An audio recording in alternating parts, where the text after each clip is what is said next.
Ways to reduce salt in your life. It is a widely known health fact that excessive salt consumption is harmful to health. Despite this, salt consumption has reached dangerous levels with the encouragement of the modern food industry. Although the recommended daily salt consumption for a healthy diet is 5 to 6 grams per day, it has been determined that salt consumption in Turkey is much higher than this amount, 14.8 grams a day. 60% of salt consists of chlorine and 40% consists of sodium. In other words, 1 gram of salt contains 400 milligrams of sodium. Salt can be found in foods, but it is also obtained pure from lakes, seas and rocks.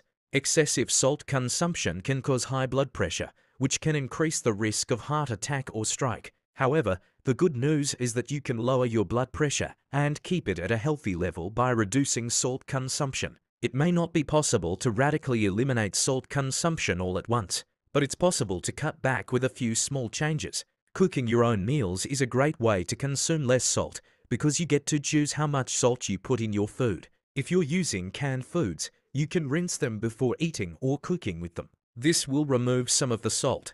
Don't add salt to the water when cooking pasta or rice. Instead of salt, use herbs and spices to flavor your food, such as ginger or garlic. Remove the salt shaker from your table. Eat less salt when eating out. When ordering at a restaurant, remind yourself that you don't want salty food unless it's already cooked. Instead of having sauces with your meal, ask for them on the side so you can eat as much as you want.